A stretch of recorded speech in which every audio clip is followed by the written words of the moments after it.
izin tanya nih Bu, kemarin kan videonya Ibu dengan ini ya penyelenggara lain atau apa kontestan lain itu viral juga ya Bu ya kalau nggak salah ya. Rame di media sosial kan ya Bu ya. Iya. Iya ya. Gimana ceritanya kok sampai wis rame dan apa waktu itu yang terjadi sesungguhnya yang terjadi selain dari Ibu ceritakan atau memang sengaja diviralkan atau memang ada orang-orang yang ingin mendukung atau mendorong ini loh yang dilakukan oleh Panwascam sudah benar gitu atau gimana nih?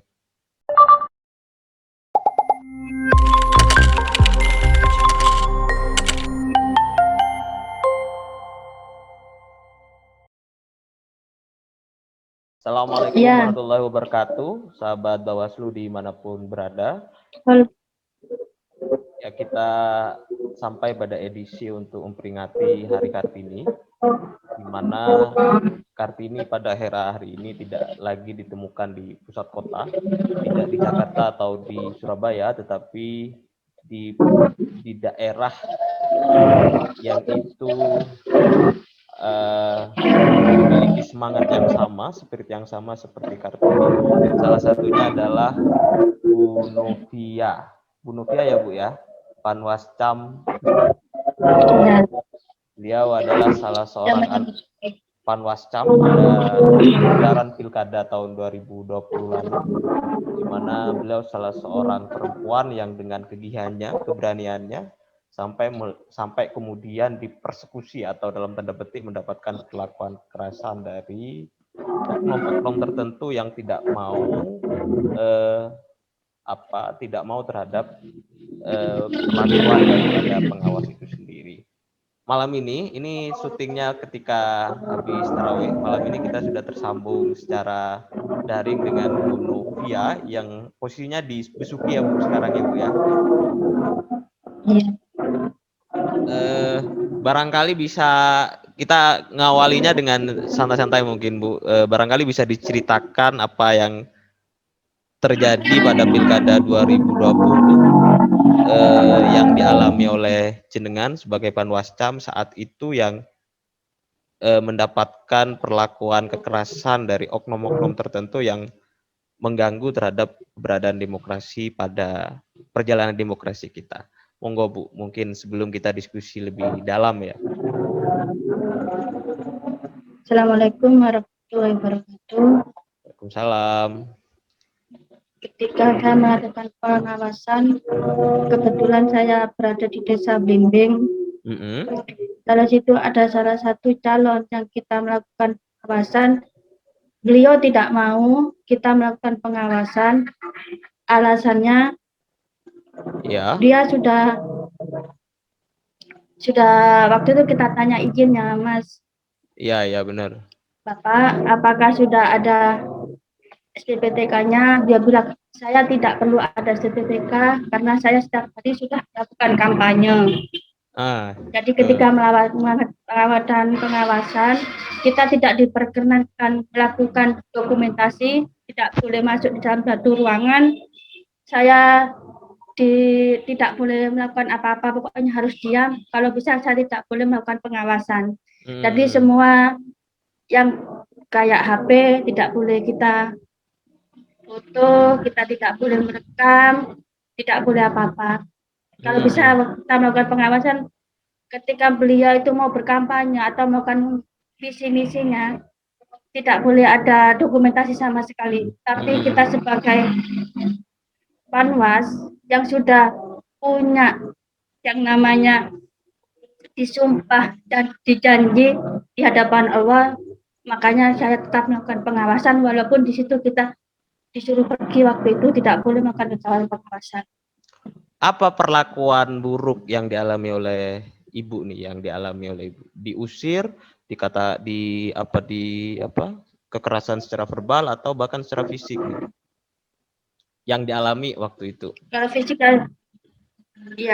ya tidak mengalami. Waktu itu HP saya bukan diambil tidak, tapi kayak ditepiskan seperti itu. Kalau jangan melakukan dokumentasi, tidak boleh masuk di dalam ruangan. Makanya beliau menginginkan saya tetap ada di luar area. cukup mendengarkan di luar. Kalau saya mendengar kayak cuma tidak masuk, Mas, tidak mengambil dokumentasi, apa yang bisa saya lakukan sebagai pengawasan? Kalau hanya sekedar mendengarkan di luar, Iya kan kita benar-benar. tidak punya jejak ataupun kegiatan apa yang mereka lakukan. Makanya saya memaksa untuk tetap masuk ke dalam ruangan agar mengetahui apa saja yang dilakukan beliau selama ada di dalam ruangan. Ibu waktu itu tidak takut diusir, ditepi sama macam-macam? Apa yang Ibu rasakan pada waktu itu nih? Ketika kejadian tuh? Ya, sebagai perempuan waktu itu saya sendirian Heeh. di dalam ruangan. Kalau merasa takut, ya pasti ada. Tapi kita kan sudah katanya kalau kita dilindungi oleh hukum, kita sudah berkomitmen dengan apa yang sudah menjadi janji kita, makanya kita tetap melakukan pengawasan, apapun yang terjadi kita tetap menjalankan tugas. Tapi memang ini ya Bu ya, tantangannya di tingkat Panwascam itu rumit ya. Karena berhadapan Iya, Mas. dengan tokoh elit-elit politik yang itu dekat dengan basis kan ya. Yang Iya. menguatkan Ibu waktu itu selain persoalan undang-undang ya, selain persoalan undang-undang kita tahu bahwa undang-undang ngelindungin nih. Tetapi kan fakta di bawah kan rumit sekali. Di lapangan pasti lebih rumit dari hanya sekedar undang-undang tuh Bu. Apa yang waktu itu Iya. menguatkan Ibu untuk berani masuk atau mengawasi walaupun dihalang-halangi? Ya itu Mas, sesuai dengan janji kita dan pengambilan sumpah kita tetap Iya. melakukan pengawasan. Jadi berpegang pada ini ya Bu ya, pada regulasi yang ada, pada aturan yang ada, kira-kira begitu ya?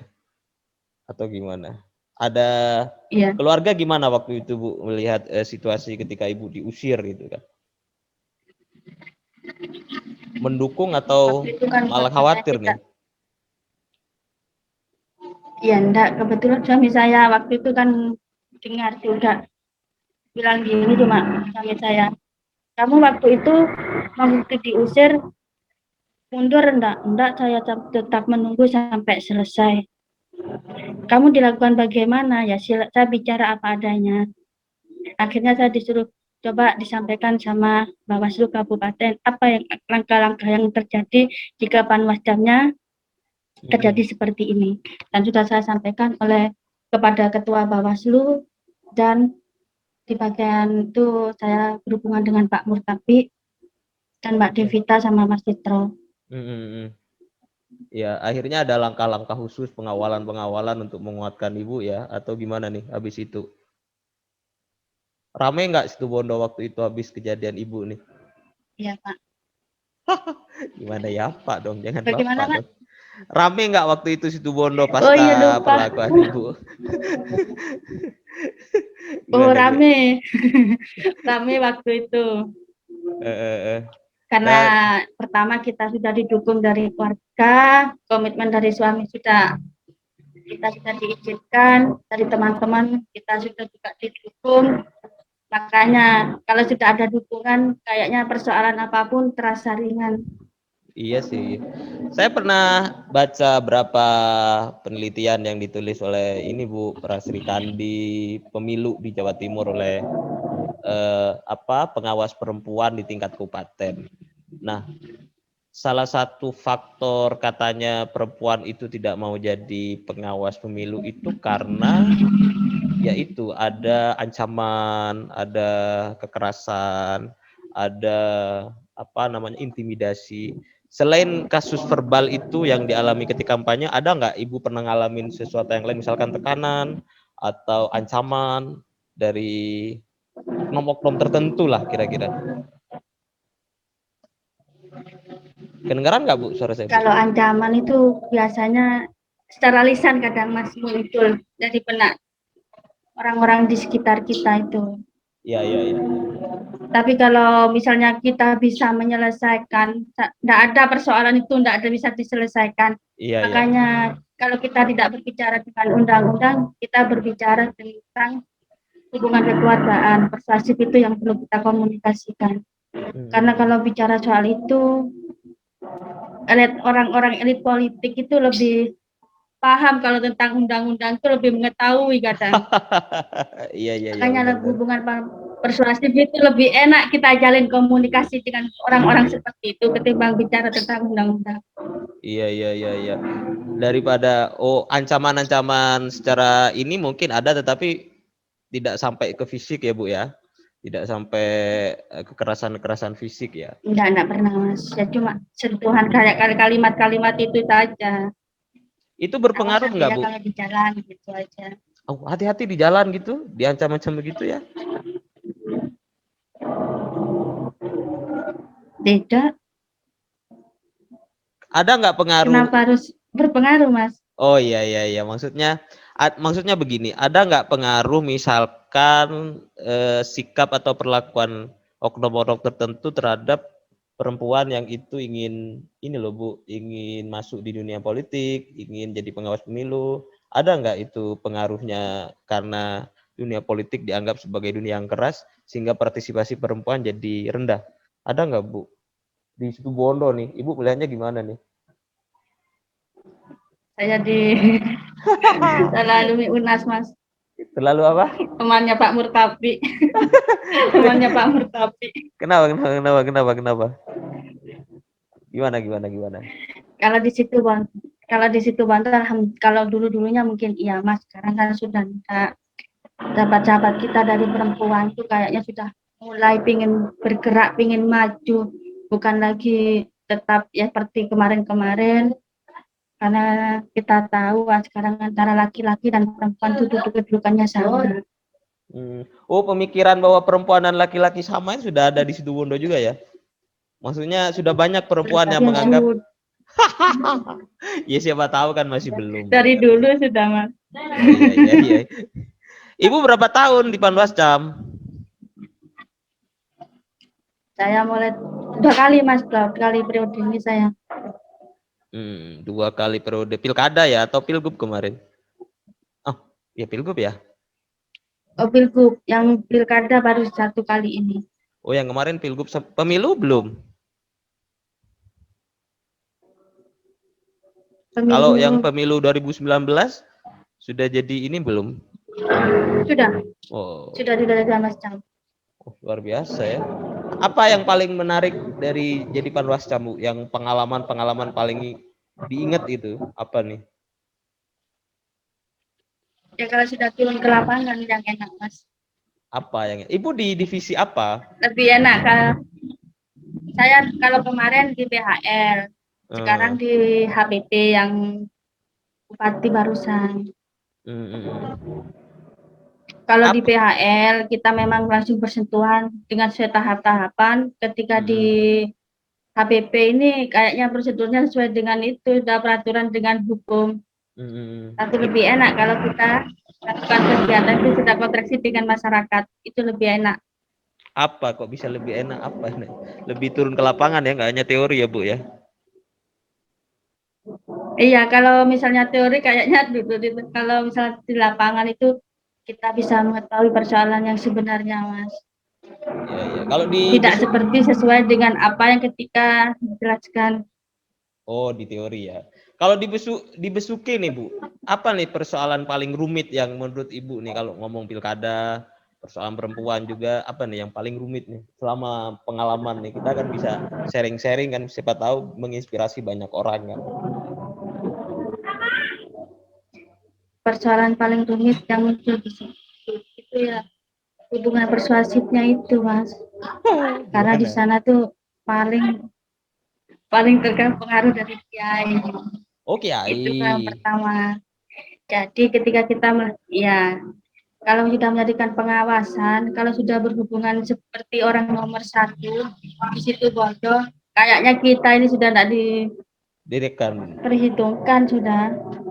Ya. Oh, berarti mereka lebih mengutamakan kiai. Gitu ya. Berarti relasi aktornya Berarti relasi aktornya nih yang paling kuat di situ adalah kiai ya, Bu ya? Halo? Halo, iya. Berarti yang paling kuat figur di situ berarti kiai ya, yang menentukan ke arah mana dukungan masyarakat, ke arah mana kemudian warnanya. Ada nggak Bu pengaruh kiai juga terhadap tingkat perempuan, partisipasi perempuan? Misalkan begini, apakah ada teks atau ajakan dari kiai bahwa perempuan nggak usah ini deh, nggak usah ngurus-ngurus politik deh, atau nggak usah apa, misalkan ada nggak hal-hal begitu di Situbondo? Nggak ada ya. Aman ya. Nggak ada, aman. Bunyanya ikut-ikut. Oh iya, aman ya, bunyainya juga bisa kontestasi. Kemarin nggak sampai ada isu-isu sara atau apa bahwa perempuan nggak usah dipilih gitu, nggak ada ya? Nggak ada. Nih kalau mau jujur, mau tanya-tanya nih Bu, yang paling orang pertama yang menginspirasi atau mendorong Ibu untuk jadi pengawas pemilu siapa nih?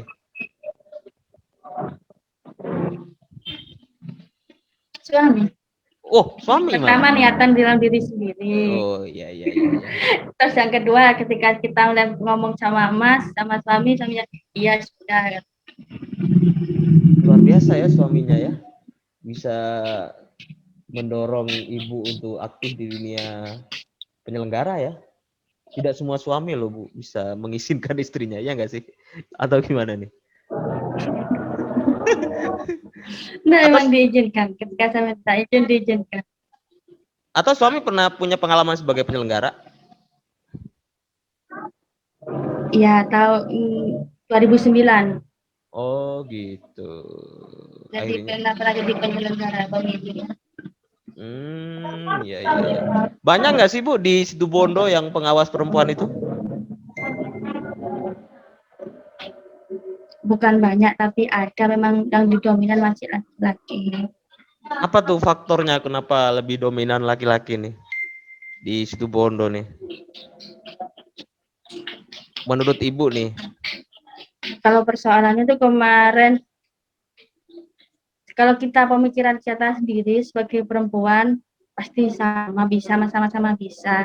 Tapi kalau sudah bersentuhan keluarga, dukungan pertama dari suami, kebanyakan dari suami yang tidak mengizinkan.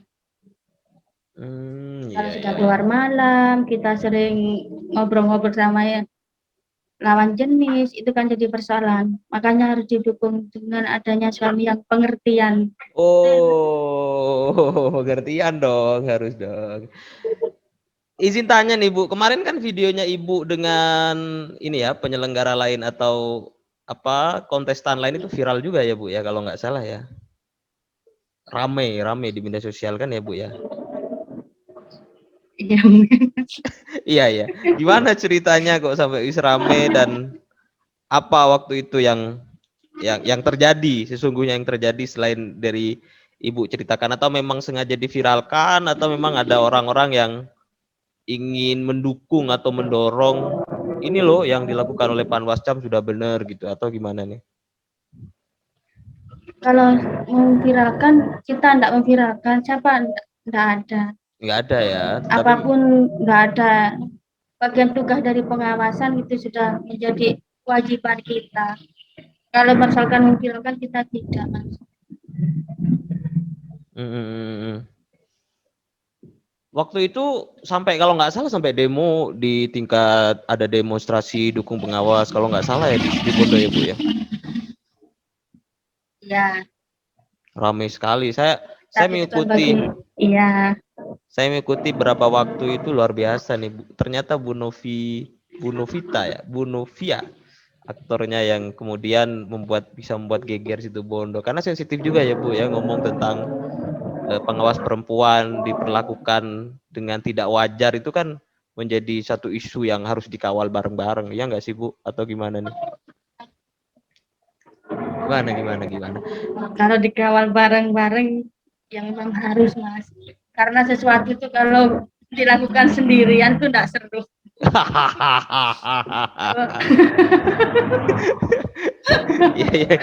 Harus dikawal bareng-bareng Mas. Iya. Terutama dukungan dari semua jajaran kita, penyelenggara pemilu, itu harus ada. Iya. Kalau sudah jajaran dari pemilu itu, saya melihat Ibu sangat berani sekali loh di video itu loh. Speak up ya, bicara ya, berani ngomong ya. Saya ini pengawas gitu loh. Saya punya tugas gitu ya, Bu ya. Ya sempat sih saya bicara waktu itu juga, sempat saya rekam. Iya, dan banyak tersebar videonya juga, dan jarang loh Bu kita melihat ada orang yang seberani itu gitu loh.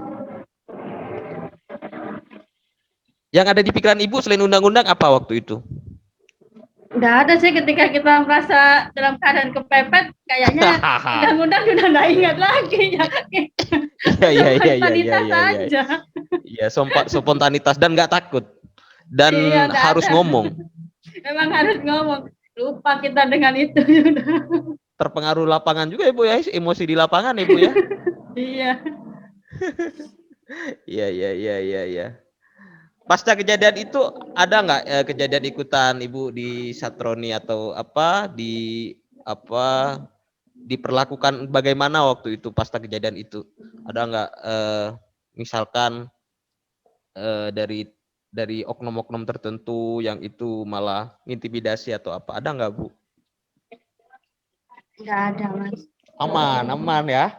Aman ya. Aman. Setelah kejadian itu sudah nggak ada apa-apa seolah-olah.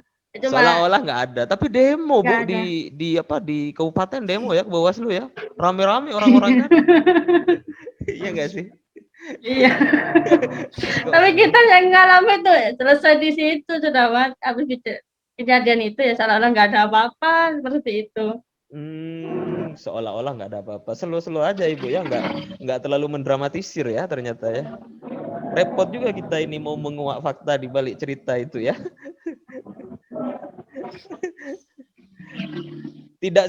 Maksudnya tidak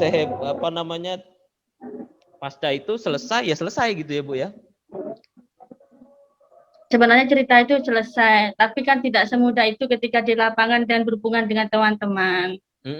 Kalau kita secara pribadi kita anggap itu selesai, tapi tidak sederhana itu kan, Mas.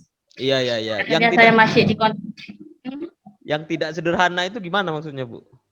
Ya kita masih di kontak dengan teman-teman, masih ditanyakan dengan teman-teman Bawaslu, persoalannya itu di mana, kan seperti itu. Oh, iya. Ada ayat Pedro. Bahasa Madura juga ya di situ ya? Bahasa Madura, Mas. Aduh. Ada ayat Pedro dari mana enggak? Aduh, suruh tidur itu. Kedengeran suaranya ke sini. Apa nih Bu yang bisa dipesankan pada kita nih? Ini kan momentum Hari Kartini kita nih. Apa yang bisa dipesankan oleh Bu Novia terhadap para perempuan di Indonesia dalam menghadapi realitas yang ada, dalam menghadapi kehidupannya menjadi apapun ya harus gimana menurut Bu? Kalau kita mengingat emansipasinya dari Kartini, hari ini kita kan sebagai generasi penerusnya Kartini. Maka dari kita kaum perempuan, makanya kita harus tetap mengevaluasi perempuan agar kedudukan perempuan itu sama dengan laki-laki, baik dari pendidikan dalam segala hal. Kita bisa kok dengan mereka. Cuma bagaimana kita bisa dalam artian bisa mengetahui dan laki-laki bisa seperti ini, kita juga bisa. Kalau laki-laki bisa mengerjakan ini, kita lo juga bisa. Iya. Jadi penyelenggara nggak ada yang membedakan antara kita dengan kaum laki-laki. Cuma yang membedakan kan lawan jenis saja. Kita laki-laki, sana perempuan. Jadi hanya faktor biologis saja ya Bu ya. Faktor saya laki-laki dan Ibu perempuan. Ada lagi pesan yang lain mungkin bagi penyelenggara setelah jadi Panwascam nih, mungkin ada hal-hal yang bisa memotivasi para perempuan di Indonesia masuk ke dunia politik. Gimana Mas? Kurang jelas Mas. Ibu kan udah berapa tahun nih jadi Panwascam? Iya. Mungkin ada pengalaman-pengalaman yang bisa di-share, yang bisa memotivasi para perempuan untuk bisa masuk menjadi penyelenggara pemilu, misalkan Anda tidak boleh takut jadi di dunia politik atau hal-hal lain yang bisa dibagi ke para perempuan lain mungkin, Bu. Ya, sebagai penyelenggara pemilu itu enak, Mas. Apanya yang enak, Karena Bu? apa? Oh iya, karena apa? Tidak semua perempuan ketika tidak pernah jadi penyelenggara pemilu, tidak tahu bagaimana caranya pemilu yang sebenarnya. Kalau kita melihat dari di TV ataupun di media, kita kan cuma hanya sekedar melihat ataupun membaca. Tapi ketika kita sebagai penyelenggara pemilu, kita benar-benar tahu bagaimana sih pemilu yang sebenarnya itu. Dari situ kita bisa mengetahui. Iya. Dan bisa ya, pasti bisa perempuan untuk bisa masuk ke ruang bisa, Mas, 100% bisa. Iya. Dan di Situbondo harus banyak orang-orang seperti Bu Novia nih yang berani dalam situasi dan kondisi apapun dan dibicara dalam tekanannya pasti ada di situ ya, Bu ya, karena pasti di lapangan ada. Dan Ibu bisa melalui semuanya. Salut kita ini yang dari provinsi ini terhadap Ibu. Makanya Bu Eli kemudian ingin mengajak ngobrol, memerintahkan stafnya untuk ngajak ngobrol kayak Bu Novia nih. Atau ada tips-tipsnya nggak Bu biar kita bisa berani? Enggak sih, Mas. Orang berani itu harus ada dulu dalam dirinya sendiri, tidak harus pakai tip. Kalau pakai tip nanti kita bisa grogi ketika ketemu dengan orang. Ya kita jalani aja mengalir sama kayak air itu sudah. Dengan sendirinya kita akan mengetahui. Gak ada kalau teori harus khusus, tahu. Iya, kalau soal teori kita harus tahu memang, Mas. Mungkin harus seperti ini, tapi di sisi lain nanti ketika di lapangan itu seperti air sudah mengalir, dengan sendirinya kita akan memahami. Ya. Pasti yang penting yang jelas pesannya yang bisa saya tangkap dari obrolan kita ini, perempuan pasti bisa ya jadi apa namanya penyelenggara, bisa masuk ke dalam ruang, pasti tidak berbeda dengan laki-laki karena semuanya sama gitu ya Bu Novia ya. Iya. Makasih Bu atas waktunya, kita ngobrol sudah lebih dari 20 menit nih. Semoga menginspirasi banyak orang ya yang nonton podcast Bawaslu Jatim. Tidak ada lagi perbedaan antara laki-laki dan perempuan, hanya kecuali kelaminnya saja yang berbeda ya Bu ya. Semuanya punya kesempatan yang sama. Bu Novia di Situbondo bisa, perempuan-perempuan lain di Indonesia juga harus bisa. Semangat Kartini harus terus hidup dan menyala di hati kita semua. Itu aja barangkali Bu Novia. Terima kasih atas waktunya. Terus hidup. Semoga puasanya lancar. Dosanya sedikit. Amin. Salam ke keluarga Bu Novia. Amin. Salam ke suami. Ya. Itu saja barangkali dari saya. Assalamualaikum warahmatullahi wabarakatuh.